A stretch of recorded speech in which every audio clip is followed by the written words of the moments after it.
This is News Channel 11 at 7.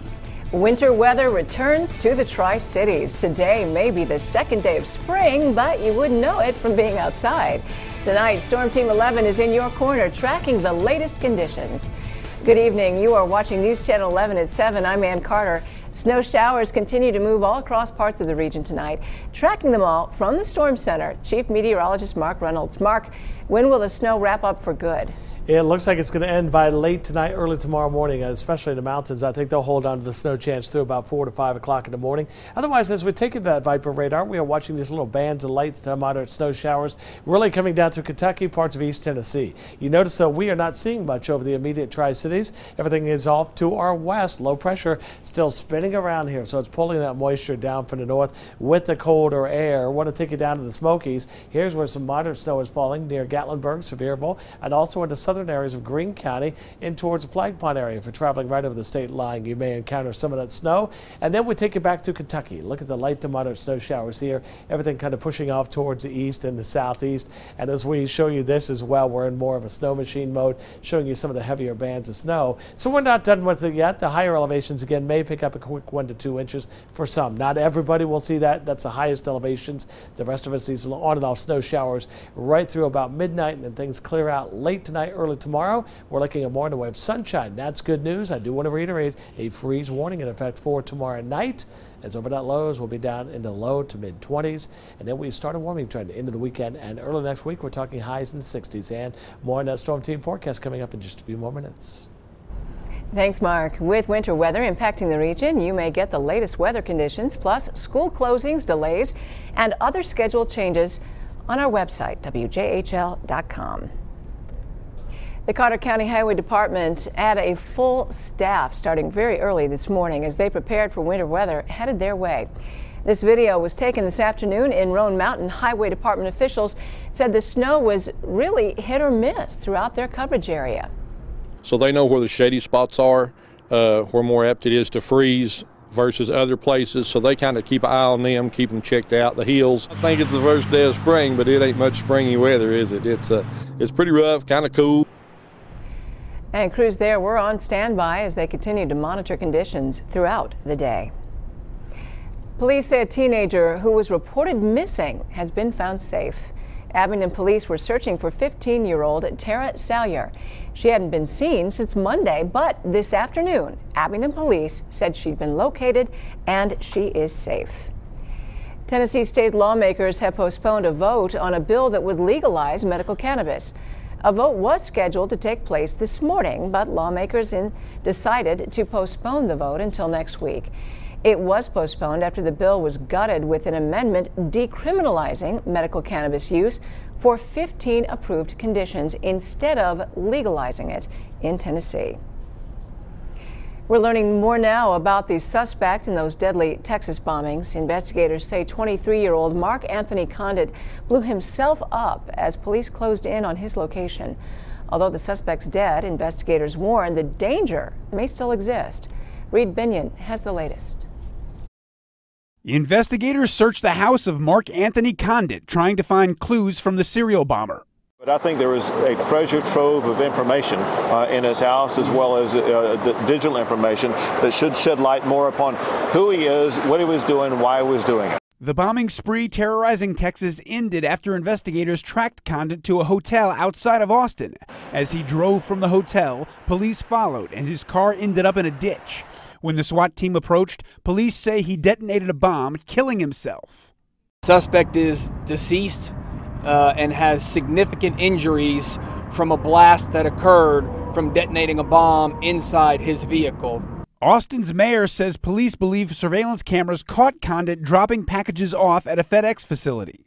Since March 2nd, 5 bombings killed 2 people and injured several others. Police say Condit was skilled and made sophisticated devices. A law enforcement source familiar with the investigation says he used batteries and smokeless powder along with shrapnel to build deadly pipe bombs. We're still trying to piece together why is it that someone like this would go on this effort. As the investigation continues, authorities warn there could be more bombs.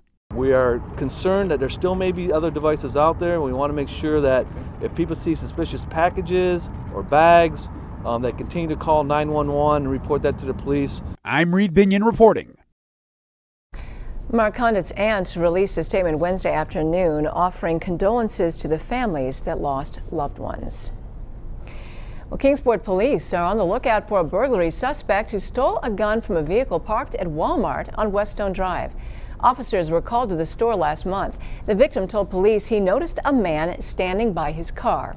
Investigators said the suspect jumped into his own vehicle and then sped out of the Walmart parking lot. A surveillance camera managed to capture this blurry photo of the suspect's truck. Police believe it could possibly be a 1990s Chevy pickup with a two-tone silver paint scheme. Investigators are hoping this clue will help them crack the case. If you have any information about the car burglary and stolen gun, please call Kingsport Police.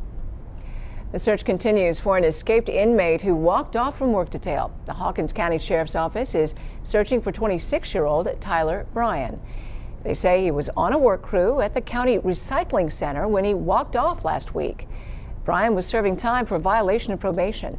The sheriff's office says he'd served 75% of his 11-month, 29-day sentence. Anyone with information should contact the Hawkins County Sheriff's Office at the number on your screen. 2 people are facing charges after police chase that spanned 2 counties. The Cobb County Sheriff's Office says a juvenile sped away from a traffic stop earlier today. Deputies chased the car into Greene County, where spike strips were deployed. Investigators say the driver eventually crashed and then tried to run away. Deputies say they chased the juvenile for about 100 yards before using a taser. The juvenile driver is now facing more than a dozen charges, including reckless endangerment, identity theft, and possession of marijuana and meth. They say she'd run away from Washington County, Tennessee. Reagan Stamper, a passenger who was detained during that traffic stop, is also facing drug possession charges. The Senate Intelligence Committee wants answers from the Department of Homeland Security about plans to protect the midterm elections from potential Russian and other cyber hackers. Bree Jackson reports the current and former Homeland Security directors testified on past failures and future solutions.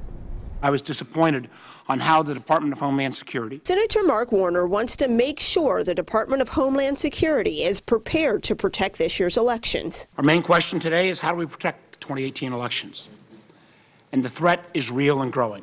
Senator Richard Burr agrees. He wants DHS to notify states as soon as it is aware of a threat. Notifications to election officials were delayed nearly a year.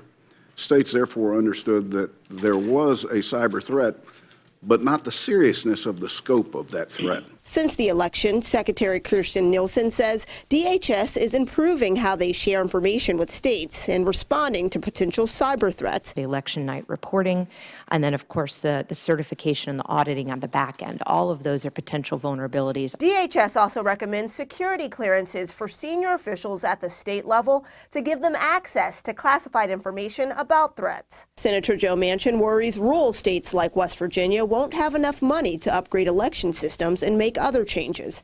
In some cases, yes, they have. Of course, they have resource constraints. Some of the machines themselves are old, as you know. Senate Intel leaders are urging Congress to provide more money to help states protect upcoming elections. In Washington, Bree Jackson.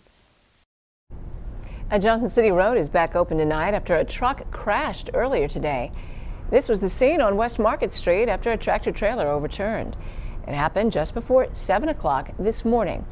First responders closed the westbound lanes of Market Street until just after noon today. Police told us the truck driver was not injured in that crash. A traffic alert for tomorrow. A section of road in Elizabethton is scheduled to be closed Thursday. The City Water Department says West G Street will be closed between Hunter Avenue and Williams Avenue tomorrow night into Friday morning. They also say that sections of Orchard Road and Dakota Avenue near West G Street will also be closed. Crews will be working on sewer lines in that area. The work is scheduled to begin at 6 o'clock tomorrow evening, and it will continue until the repairs are complete Friday morning. A report released yesterday shows the number of people living with Alzheimer's disease is on the rise, and so is the cost of treating it. The 2018 Alzheimer's Disease Facts and Figures report says Alzheimer's-related costs for families and society was $20 billion more than it was the previous year. According to the Alzheimer's Association, 5.7 million Americans are living with this disease. And they believe that number is going to rise even more over the next few years, largely due to baby boomers. That's why some say now is time to invest in cures and treatments.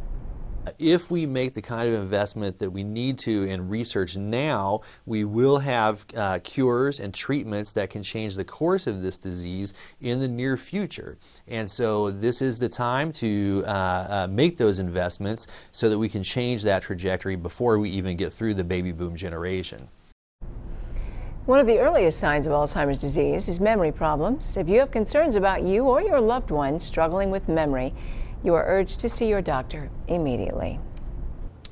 All right, we're still holding on to those winter storm warnings for the mountains through midnight. Winter weather advisories as well for some. Otherwise,